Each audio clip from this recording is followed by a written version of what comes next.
Hello. And welcome to Let the Girls Play. I'm Kelsey Bailey. I'm Amelia Bain. And we're here talking women's basketball, baby. That's right. You know, we had to do it again. We had to do it to them. We had to do it to them. March Madness continues. It is April, but the madness continues. And that's the thing with madness. It follows you for the rest of your life. It sure does. You might hear some rain beating down on the window right here, and that's just to let you know that it is April. We are experiencing some April showers, but more than that, we're experiencing some great college basketball. Look at that transition. Oh, she a floor general with that transition. Now, we have a lot to get into today, Kelsey, because we are fresh off of a trip to Albany, New York. Exotic Albany, New York, the land of Kathy Hochul. And also the land of overwhelmed service workers who were doing their best and actually really, I think, thriving in a crazy environment. Yeah, thriving in chaos. They weren't ready for the entire state of Iowa to descend on Albany. No. But they did it with a smile. They really did. I was really impressed by, especially we went to a coffee shop in Albany and there were a ton of South Carolina fans trying to get their coffees before the game. The barista was not fazed and we had a great time. I think we need to take that sort of mentality into our own lives. You know? Yeah. Let everyone else be crazy. We stay cool. Yeah. You know? This is not my emergency. This is your emergency. Damn.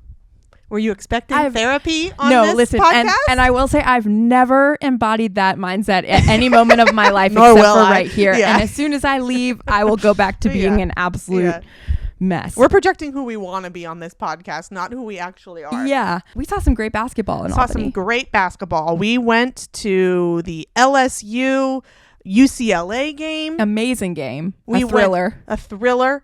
We went to the Iowa Colorado game. And then we went to the South Carolina Oregon State game, all happening over the weekend, all happening at the MVP Arena in Albany.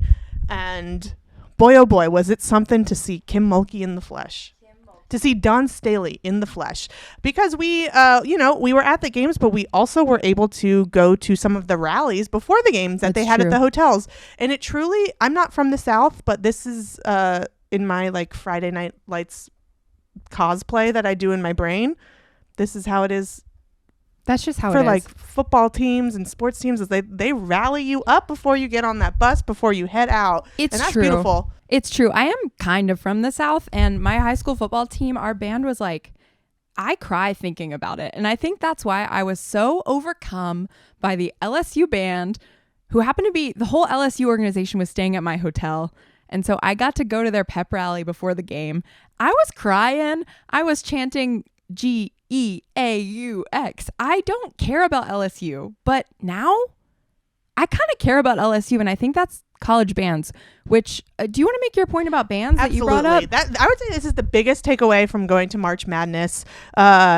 Is the one thing the WNBA is missing: a marching band. Absolutely.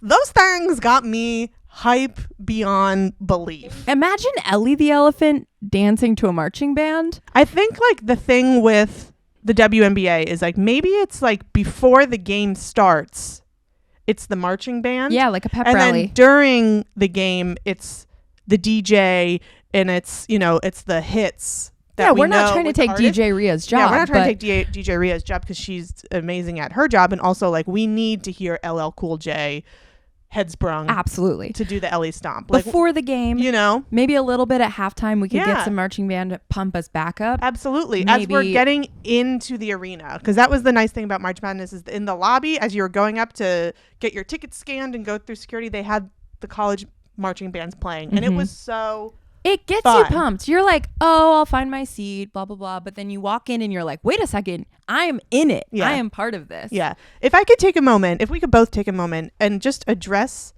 the WNBA marketing team. We've come to you with several ideas on how to amplify the experience, which is already stellar. You're doing great. We love you. This is already not, stellar. we're trying to fix it. We're just trying to elevate. So just to recap what we think can really take this, we're taking the best parts of everything and putting it into the WNBA.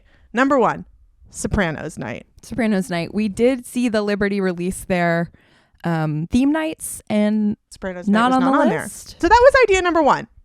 Idea number 2, marching band.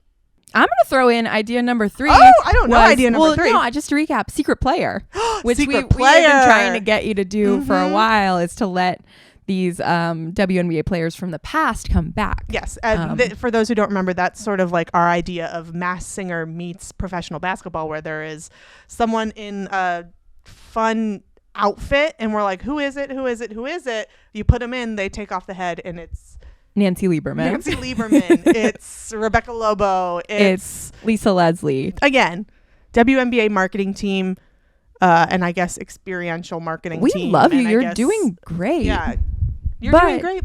We're just, we're here to help. Take it to the next level, It's like when you're playing Super Mario Odyssey and you thought you beat the game, but then you find out there's a whole other world you could be going to. Exactly. Maybe y'all beat the game, but there's a whole other level. Darker side of the moon we could be going to. So true, Kelsey. WNBA has beat the game. I feel like it has arrived. Mm-hmm. The people are thirsty for women's basketball, and you need to give them something they didn't even know to expect. Take it away. So we talked about the experience of, the marching band getting us hype, the rallies getting us hype. Yeah, I became an LSU fan. South Carolina, let's go Gamecocks. And it was very fun. The games were incredible. I think all of them at some point felt like it could be anybody's game. Especially that UCLA LSU game that we saw was an awesome game. It was really thrilling. We got to see Charisma Osborne, who just declared for the WNBA draft. Rumored to maybe be being picked up by the Liberty. Yeah, who knows? But she looked good. She looked great. She looked good. It was exciting to see her because I'd heard her name, but I'd certainly never seen her play in person. Yeah. So it was cool. And hopefully we'll be able to see her play in person a lot if the Liberty pick her up. Yeah, absolutely. And Camila Cardozo also declared from South Carolina. Very excited. They're projecting her to be picked up by Los Angeles, which I think would be great since they've lost NECA. They need somebody big. They need somebody powerful. Somebody powerful, honestly. Yeah. So it was very exciting. And I'll tell you what, I think from watching the games, obviously I love Angel Reese. She was waving people from UCLA bye-bye, and then ultimately she got waved bye-bye. Yeah, and that's life, sometimes you're waving, sometimes you're waved. That's right. Ain't that some shit? Ain't that some shit? Yeah. Put that on a t-shirt. We were not at the LSU Iowa game, but Angel Reese had a great first half, had an ankle injury, and ultimately Caitlin Clark went absolutely crazy and had 9 threes. That's most. A lot. That's a lot of threes. But yeah, I think that was the most viewed women's basketball game on TV ever. 12.3 million people tuned in for that. Yeah. Which is amazing. And like my knockoff Amazon t-shirt says, everyone watches women's sports. And again, Sue, if you'd like to send us the real version, we'll wear it. I don't think I got a picture of myself in my knockoff Amazon everyone watches women's sports t-shirt.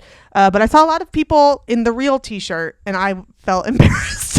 No. We saw one other knockoff. We did see one other knockoff. We looked right at that. The way you can tell is if you look at the back of the neck, if it says together on it, that's a real one. If it doesn't, that's the Amazon knockoff for $19. But the sentiment is the same. The message is the same. Yeah. Money's just going to very different place. I did want to point out something I noticed about the fans. The Iowa fans are insane. I think there were just so many of them. And also they're just Caitlin Clark fever is real. It's really crazy. I was looking at, obviously we know Caitlin Clark's going to be the first draft pick to Indiana. So I was looking, I'm like, wow, I wonder if people are already starting to buy Indiana tickets. So I looked at the home opener, for the Liberty, which is against Indiana. The tickets are already well over $100. Yeah. Tickets to the second game for the Liberty, who they play, I think maybe Washington, they're $30. So people are already she's already affecting the WNBA. The opportunity to be able to see Caitlin. Yeah. The effects, the train is coming. And to all of the Iowa fans who are very obsessed with Caitlin, I say thank you for supporting this one woman athlete. I would love for you to support the WNBA in general. Yeah. Come along with Caitlin. She's going to play a lot of amazing players. Come on. Totally. And it's don't just be that's the question. Is it, are you an Iowa fan or are you a Caitlin fan, right? Because if you're a Caitlin fan, you'll follow her to the WNBA. You will buy her jersey. You will go to her games. You will take the opportunity to be able to watch it. Or if you're just an Iowa fan, then it sort of stops there. Yeah, but why stop there? That's the question that we all have, and we'll find out, I guess. Look at us, like we watch the WNBA, and yet we also watch college basketball. So you can keep being an Iowa fan. You don't have to give up your Iowa. You don't have to sell your Iowa merch and buy a bunch of Fever merch. You can still be an Iowa fan and support the WNBA. But you understand why I'm saying, like, that's what we're all wondering. Are they? Yeah. You know? What we experienced in that arena with the Iowa fans was unreal. Yeah. I think we've reached I guess, can you call it the precipice? No, because that means then it would be something going down, right? Because you reach the top. Yeah, I think we've reached our breaking point, and we're gonna break through now, or what's? I don't know. I don't know the metaphor. I just think about sometimes like when you're hiking and you think you're at the top, but then there's another vista ahead of us. So maybe we're here. Like we're up. Here's Caitlin Clark. Who's coming up behind Caitlin Clark? Somebody else. We're gonna be up even higher. Yeah. Juju. Yeah. Oh, Juju. Wow, I hate to say it again, but it's like in Mario Odyssey when you think you beat the game, but then just you find out there's the darker side of the moon world you can go to. Let's go. Yes. Shout out Mario Odyssey. Nintendo, if you would like to sponsor this. I'm also a gamer, so. Okay. The LA Times, there was an op-ed that framed the UCLA LSU game as a battle between good and evil. Anyway, Kim Mulkey, a very not great article for Kim Mulkey came out in the Washington Post. But alongside that, this article came out in the LA Times as she called out the sexism, and the writer apologized. But anyway, Kim made a statement that was basically like, as coaches, we sign up to be ridiculed and criticized, but these kids are like 18 to 22. Like, don't talk about my players like that. So tough weekend for Kim in the Washington Post. Good weekend for Kim in that press conference. Yeah. And if I can make a comparison, a Kelsey comparison, if you will, because I'm taking things from my own personal interests and applying them to the sports world. Is this going to be about Mario? No, it's not about Mario. It's about my other passion, Austin Powers. Kim Mulkey is Dr. Evil, right? She's the villain, but from the franchise, she's your favorite. Yeah. She's the one we're quoting. She's the one we're watching for. She's the one making us laugh. And she's the one surprising us. So I think Kim Mulkey is Dr. Evil, and I say that as one of the biggest Austin Powers fans in the world. Maybe the only Austin Powers fan in the world. But it is. She is entertainment. She's the villain. She's the bad. But she knows it. She did that bit with the Savannah Bananas where she was playing like the wrestling heel. Yeah. She knows. So I think the point of, like Kim Mulkey, she's Dr. Evil. She's Dr. Evil. I also will say, like, I think my Caitlin Clark is Austin Powers. Yeah, baby. My defense of Kim Mulkey, it might be coming from the fact that I was in an elevator with her at the hotel. She's mommy to you now. She's like your mean aunt that is ultimately not evil. Right. Anyway, my daughter rode a little scooter into the elevator and she laughed. So that's a human connection. Again, great to see her in the flesh. Saw Dawn Staley. We went to the hotel for South Carolina as well. Saw Dawn Staley come down the stairs. What a freaking thrill. It was amazing. Seeing her walking out onto the court, a thrill in her she looked Gucci great outfit. Gucci zip.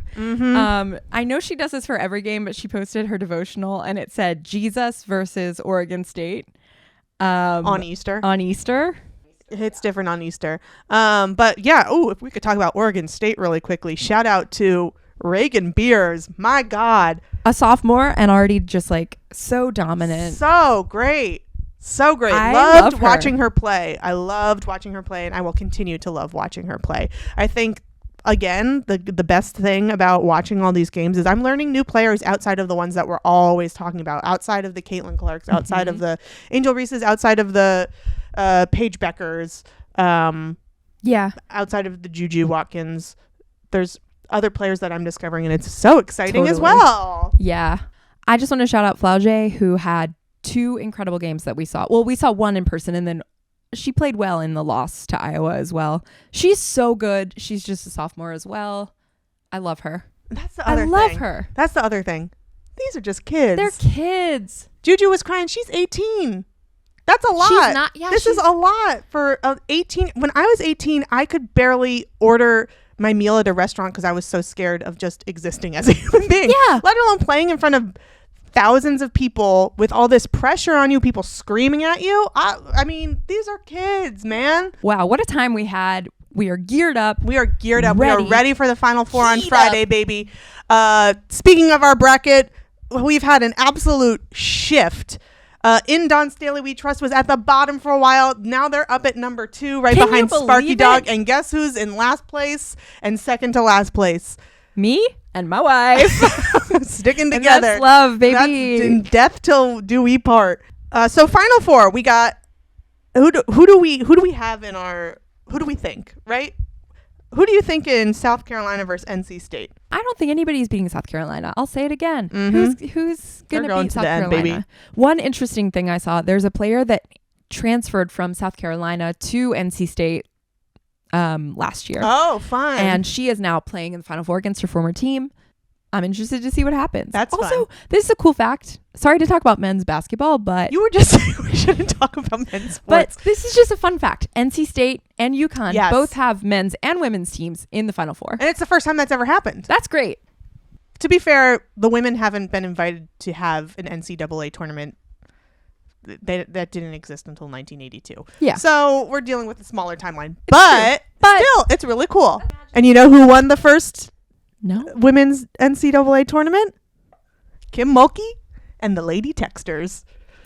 And then I know that Playing against Cheryl Miller. playing against USC. Yeah. And then I think the next year it was Cheney State making history. Maybe that was 1984. I'm not sure. There's a really wonderful documentary called The Women of Troy that's streaming on HBO if you'd like to learn more about USC women's basketball and Cheryl Miller, who would have been probably the greatest player to ever exist if she hadn't torn her ACL and we had the technology to help her heal from it that we have now. Yeah. And you can also learn a lot about the tournament. There's some great footage of Kim Mulkey in it, some great stuff from Cheney State, but it's really interesting if you need to stream something. If Sorry, you need to stream. this isn't an ad, but No, be. we do ads. we do ads. We do ads here.